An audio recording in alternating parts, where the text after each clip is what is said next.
Welcome to Brandstorm, the podcast that talks to the people behind America's brands. I'm Dan Trzynski, president of Platypus Advertising and Design. And I'm Nancy Christopher, PR director at Platypus. Behind every great brand, there is often outstanding leadership. Our guest today knows what it takes to be a leader. She's even written a book about it called Work Happy, What Great Bosses Know. Jill Geisler was one of the first female news directors in the country in the 1970s. She holds a Bill Plant Chair in Leadership and Media Integrity at Loyola University in Chicago, and just recently was named a Newseum Institute Fellow in Women's Leadership, where she will oversee the development of programs to fight sexual misconduct and discrimination in the media. Welcome to Brandstorm, Jill. Hello. Boy, is it nice to have you with us. So first things first, congratulations to Loyola for making the Final Four in the NCAA tournament. That's going to be exciting. It absolutely is. I mean, this is a campus that has not been a basketball-crazed campus, and suddenly everywhere you turn there are banners and Go Ramblers, and of course, God bless Sister Jean. Yes, have you met her? I've been with her at commencements because she always gives the commencement address, but I have not had the opportunity to hang with her, but I sure hope I can. Boy, I hope so too. And Dan was telling me today that she actually was there for the 1966? 63, right? 63 win? When they won. Your emphasis is on brands. And if you think about it, could there ever be a better brand for an institution that is a Catholic institution, believes in social justice and equality? And here you have a woman who represents all of those values across ages, generations. She's crazy about basketball and the players are crazy about her. So she's like the living symbol of what the university hopes people see. Well, and it's just insane the knowledge that she has of the game. The interviews that I've seen are just, it's like you're listening to a coach. No, she's very cute. She's the real deal. For the listeners out there, we're recording this obviously a couple of days before the Final Four. So by the time you're hearing this, the results will be in. So that's right. Forgive us. So good luck to Loyola, and let's hope that you're celebrating by the time this hits the air. Yes. Okay, so Jill, you've been quite busy since you left the WITI-TV newsroom. Give us some insight into what you've been doing. Well, after 25 years at WITI, back in 1998, I accepted an invitation to join the faculty of a great place called the Poynter Institute, which is a nonprofit institute for mid-career journalists that's located in St. Petersburg, Florida. I was the first faculty member that didn't move there to live in St. Pete. I commuted from Milwaukee, and I did that for 16 years. I headed up their leadership and management programs, and as a function of that, have taught in newsrooms and media organizations around the world. But during the course of that time, I also picked up a master's degree in leadership studies, started a podcast, wrote a lot of columns that ultimately became a book, and because of the book, began getting requests from people totally outside of media to help them build better cultures in their organizations and become better leaders. So now, in addition to working in newsrooms internationally, I also teach doctors and technicians and librarians and universities because there's such a hunger for being a good leader. And you just got a recent appointment as well. Yes. Well, this is kind of really interesting. Last year, at the end of last year, as you know, all of the sexual harassment scandals started to break, starting with the Harvey Weinstein story. And then, of course, the dam broke, and we began to hear about people like Matt Lauer and Charlie Rose and the head of news at NPR, and things that just shook the industry to its core. It was shameful. Yeah. And over at the Newseum, which is this wonderful museum of journalism in Washington, D.C. I've been there, Jill. It is fantastic. It's gorgeous. And they do all kinds of special programs about the First Amendment and about the issues in society. Well, a woman named Jan Newhart, who is the daughter of the late Al Newhart, who founded USA Today and was responsible for the Newseum, she's still on the board. And she said the Newseum needs to do something to take this on. It's such a big and sprawling issue, and it's a stain on all of us. So I got a call from the Newseum because what they wanted to do in a real hurry was bring together a lot of people who were on the forefront of this issue, the organizations that were trying to deal with it and cover their own stories, victims, academics who've studied it, the EEOC, the National Women's Law Center, and they called me because of my work in so many newsrooms. I know a lot of people, and and have earned their trust. And so I reached out to help them plan it and to bring the key people together. And we had 130 media leaders at the Newseum on January 9th for what was called the Power Shift Summit. The idea being that the power is now shifted from people who were too afraid to talk because the powerful people around them had convinced them that silence was the best way to go, and there were systems that enforced it. And now that power is shifted from the traditionally powerful to the people who were speaking up. And at that summit, we heard from the people who are now trying to put the pieces back together at various organizations and what we can do to change things in the future. And what we recognized was that there's a lot of education needed. And as I moderated those panels, those conversations, I did that all voluntarily. And about 48 hours later, after it was done, the Newseum called and said, "Can we talk? We really have a lot of work to do. And we'd like to know if you could sign on with us to help us design the curriculum and take this teaching to the many other places you already go," because I'm always teaching at journalism conferences and other big events. And so my university said, "That's a wonderful service to humanity." And so they said, "Go ahead and do it in addition to all the other things I do." So you think there was obviously that from the Weinstein to the Matt Lauers, there was this tsunami of everything happening all at one time. Do you think we're near the end of that, or is there more to come? It's still happening, and it's happening in interesting ways. Initially, what you heard was the product of some really horrendous sexual misconduct. But the problems aren't just limited to sexual misconduct. They extend to incivility, they extend to discrimination. And so people who didn't before have a voice are now feeling that they really can come forward. And what we're finding is people aren't getting fired in their organizations, but they're getting talked to, because the person who used to get away with screaming at somebody and making them feel like an idiot, and that person thinking there was nobody to tell, now have somebody to tell. And so while you perhaps aren't seeing the most egregious stories the way you'd heard about Charlie Rose, it's definitely not over, because you can take any 6 women and set them down, and if you pick them at random and turn them into a focus group, they would tell you, each of them, about a sexual harassment experience, and it probably won't be an old one. I think that's a good segue into talking a little bit about your book, because it is about leadership, and it's not just about the media, but also really anybody who wants to be a good leader. So what inspired you to write Work Happy, What Great Bosses Know? Whenever I would teach a seminar, I'd frequently have someone afterwards say to me, "Could you recommend a book for me?" And I'd say, "Well, what kind of book?" "Well, I want to be a better leader." "Well, what would you like to be better at?" "Communication, collaboration, conflict resolution, emotional intelligence, leading meetings, time management, conflict resolution."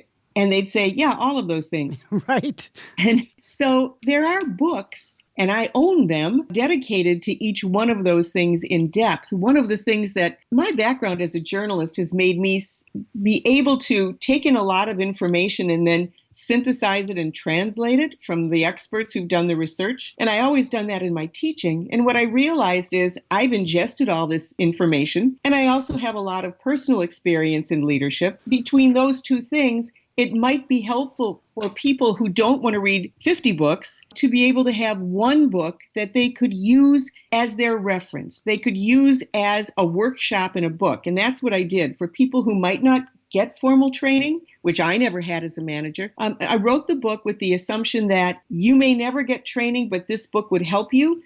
And if you'd like, you could use this book with its self-diagnostics and quizzes and everything else to sit down with a team of your fellow managers and discuss your leadership. And it turned out to fill a need that was out there for people who want to be better leaders. Yeah, and you got a lot of great reviews for writing that book. So what is it that really great bosses know? What's that one most important thing that they do that mediocre bosses don't? Well, what I always say is the most important thing leaders do is help other people succeed. And there are a lot of tactics that go underneath that strategy. And those tactics can be anything from leading by example to listening. But the most important thing is to establish with people that your goal is for them to be able to do their best work. You have to do that in ways that can be measured every day. It's the way you talk to people. It's the way you're available to people. It's what you know about them. It's the values you discuss that are very clear, that they match the way you operate,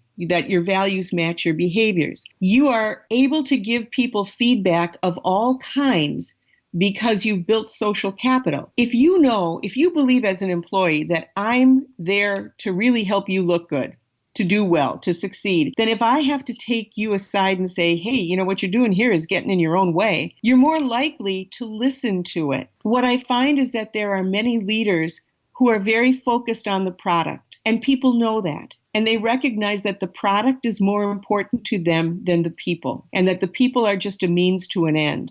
But probably the bigger thing is that most people who get into management got into it because they were good at doing something. They had a particular skill set. You might be a good ad copywriter. You might be terrific at design. And suddenly you're told you're in charge of all the people who do that. And what you discover is that it takes an entirely different skill set. Sure. We just talked about that a couple of weeks ago. That's kind of your picadillo. Right. If you're the best at something, do you have to be hired to do that job? Right. Sometimes promoting the best salesman it was a sales podcast that we did. And, sometimes you take the best salesman, you make him the sales manager, and he's an epic fail. That's right. But here's another thing that great bosses know. They know that you can't treat everyone the same. And that scares people when I tell them that, because they've always thought about, well, that's fairness, isn't it? Don't you have to treat everybody the same? No, that salesperson probably failed because that salesperson tried to turn everybody into him or her. He or she knew exactly what worked for them, and they demanded uniformity in everyone else. And what we know is that while standards can be universal,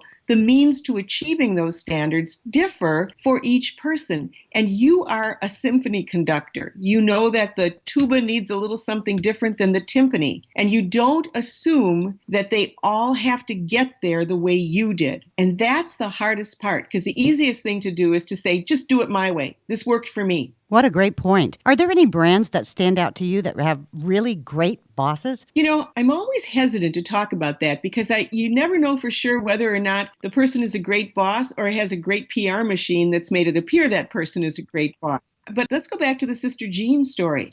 The story about Sister Jean that's fascinating in terms of bosses is that she was losing her job at the university in 1988. Mundelein College was closing and being merged into Loyola, and she had been working there. She was 88 years old and about to be out of a job. But the president of Loyola at that time, Father Garanzini, knew of her and her reputation, knew that she was the best on-the-ground influencer that he could have. And he said, what would it take to keep you? And she said, I need a dorm room and a salary. And he drove her to work every day and asked her, what are you hearing from the students? How's everybody doing? So this legendary person who we all know now almost was without a job if it hadn't been for a leader who was visionary enough to know that she would be a great investment. He never dreamed it would pay off the way it did now. Yeah, would anybody?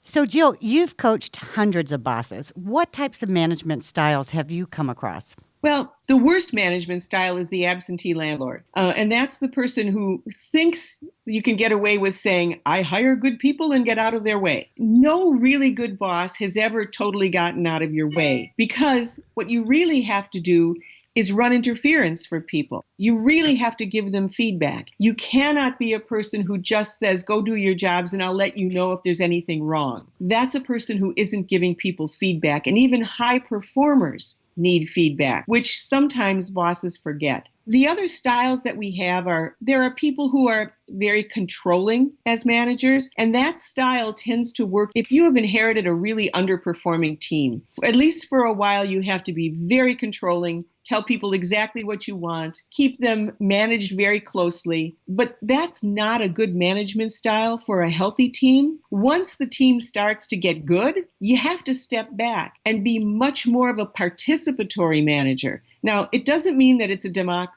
because we know that managers have to make tough calls. But even if you can't give people a vote, you can give them a voice. And that allows people to really get things done, because what I always teach is people fall in love with ideas and solutions of their own creation. If you're not a micromanaging boss, you've grown a good team, and they don't rely on you for everything. Yeah, I always say if it takes two of us to do this job, one of us isn't necessary. So, and guess who that's going to be? there are also bosses who are very good at being inspirational and visionary. And I'm not talking about delusional. I mean vision, where they talk about where we need to be, and then they let you help figure out the route to get there. And people appreciate that. I think they appreciate inspiration more than we sometimes think, because we think, well, that's kind of corny. We don't talk about that in business. But when I am working with leaders and I require that they get 360 feedback forms, which I've developed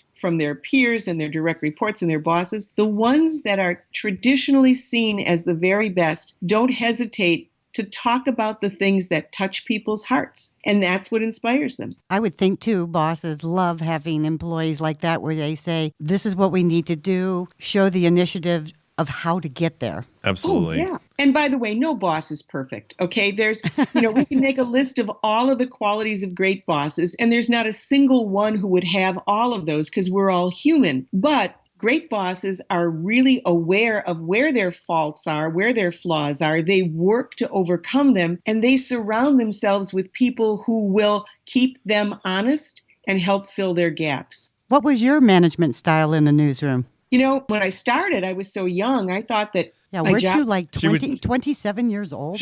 She would scream at people and call them idiots. No.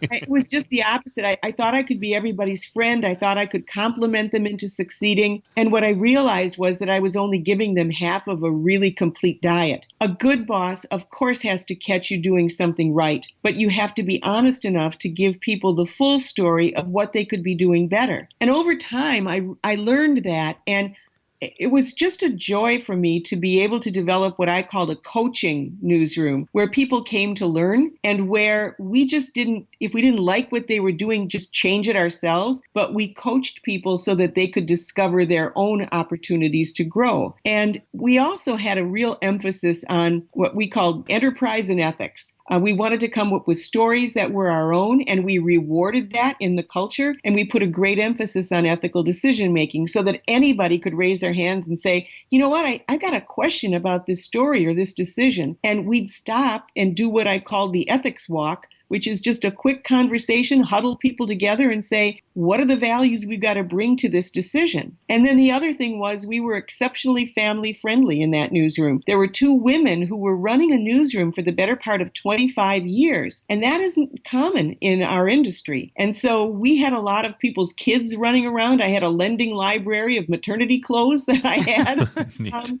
And given the fact that journalism demands so much of people's time and lives, as you know, if you can make certain that they can bring their whole selves to work and not have to pretend they don't have families or parents or challenges, then they're going to do a better job. I like what you said about the coaching style. So let me shift into kind of a cultural thing or a dilemma that I know that I've had, and other people that I know that are in business have had. Millennials certainly have a different approach to work than baby boomers. What management styles work best today in that type of environment where you're blending people that maybe have a 40-year age difference? Yeah, and what key skills are needed there? I am so happy you brought this up, because so often I'll mention the word millennials and I'll see a bunch of boomer generation people roll their eyes. Let me tell you where the disconnect is. For the baby boomer generation, they were happy to have a job. They believed that if you worked your butt off, that a reward would come. And it was a time of sort of top-down, kind of a military style of management, and the boss was always right. And if you didn't hear from the boss, you could assume you were doing a good job. That's perfect. Now, that's a really good description, Jill. Also, if they went to college, if they talked to their parents, it was probably on Sundays when the rates were cheaper on the phones. When those boomers wanted to know what their grades were, they waited for the quarterly report card. If those boomers wanted to know what their bank account was, they had to wait for the monthly statement. And if they wanted to know what their friends thought of something, they had to go meet them at the mall to talk about it, or maybe get on a phone call. Or unless you had a party line, maybe you could get two friends on. Now, think about the difference between the millennial generation. For as long as they've been alive, they know where they stand. Their grades, they can go online and check them to the decimal point right now, and so can their parents. If they're in the Not world without of, their permission, you can't. well, actually, you can for when they're in high school. You can. In Sure. college, you've got to get permission. But the truth is, every student and every parent could find out where they stand. So academically, you know exactly what you need to be doing more of or less of on a moment-to-moment basis. At the same time, when they're out of school, they are still in closer touch with their parents than any boomer was. I can ask a room full of boomers, if you have kids, how often are you talking to them? And they're adults. Once a day, they're texting, they're connecting. So they're getting feedback from their parents. When they want to talk to their friends, they do it by social media. They post something, they get a reaction immediately. They know their credit score, they know their bank balance, and in heartbeat, the one place they don't know where they stand is at work. By the way, when they play video games, they know their rank.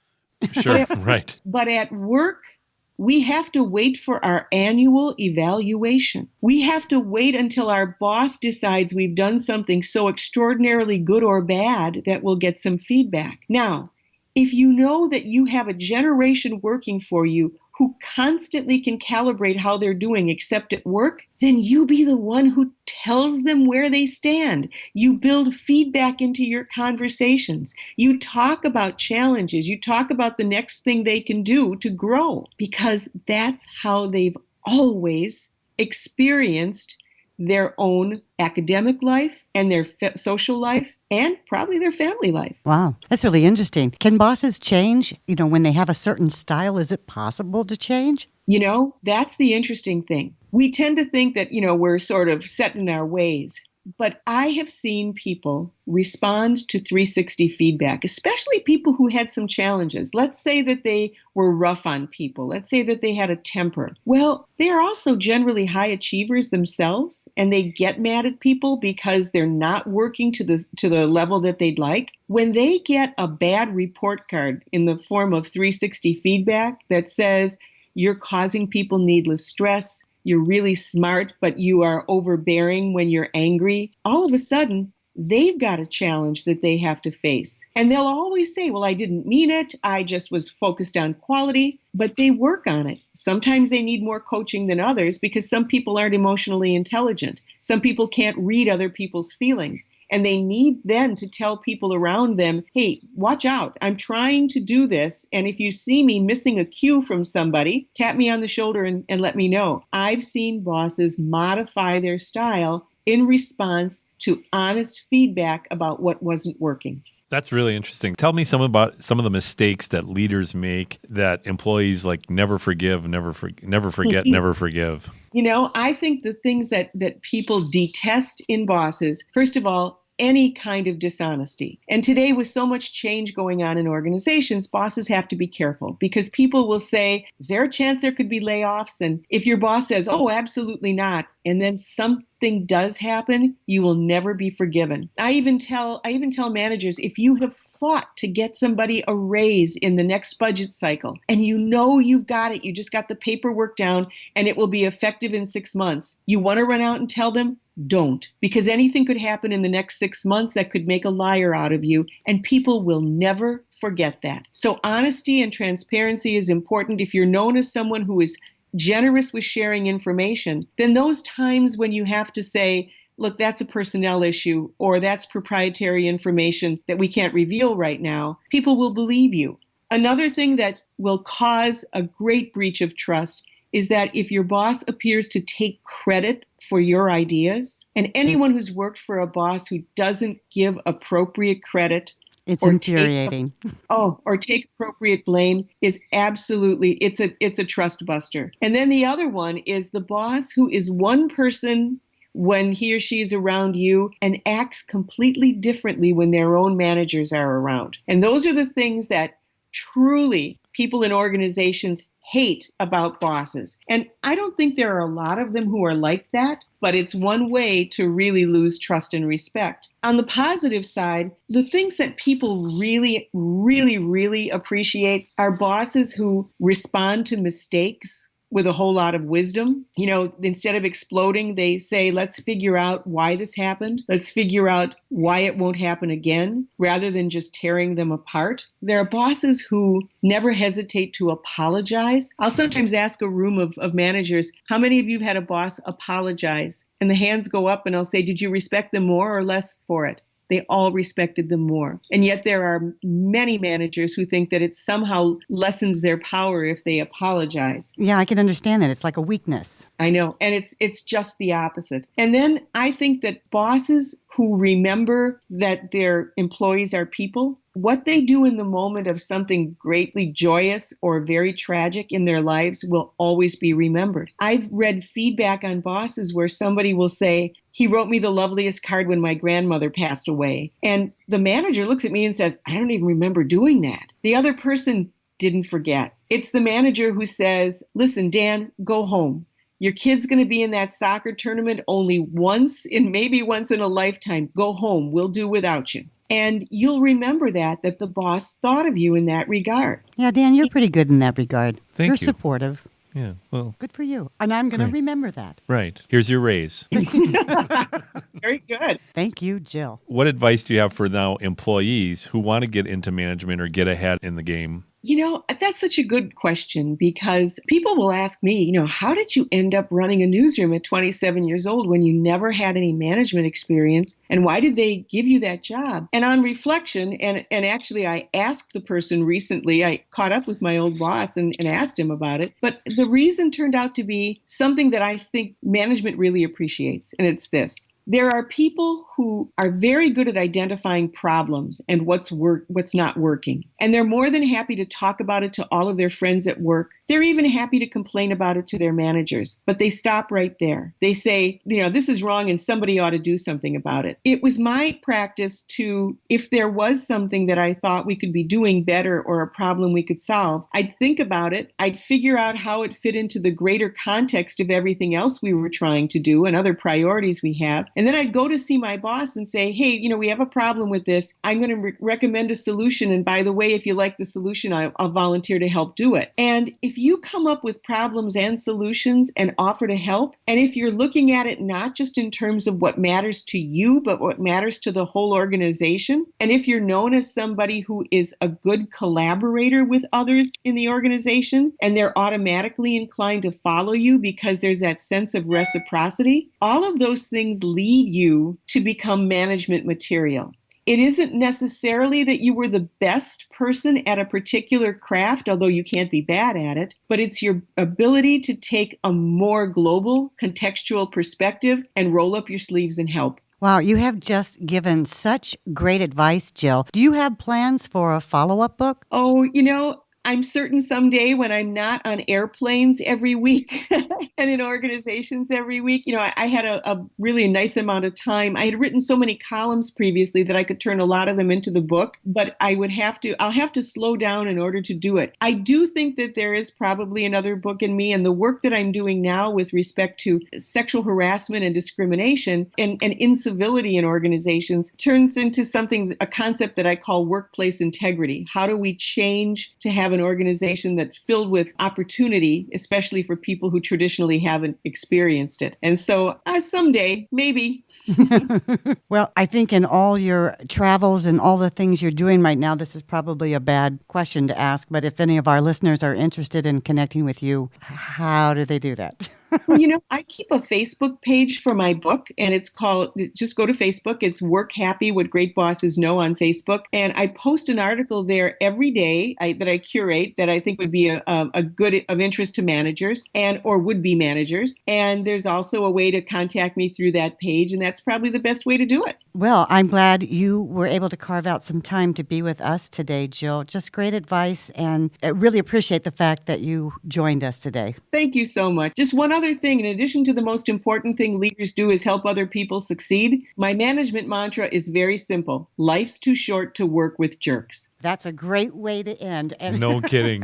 All right. and Take hey, care. good luck with the Power Shift project. Thank you so much. Bye-bye. Bye-bye. Okay, to our listeners, if you like what you've heard today, please don't forget to share, review, and subscribe to Brandstorm. This is Dan Trzynski along with Nancy Christopher at Platypus Advertising and Design, an awesome company that creates perceptions that influence choice for a variety of regional, national, and even global brands on a daily basis. We hope you'll join us next week for another episode of Brandstorm.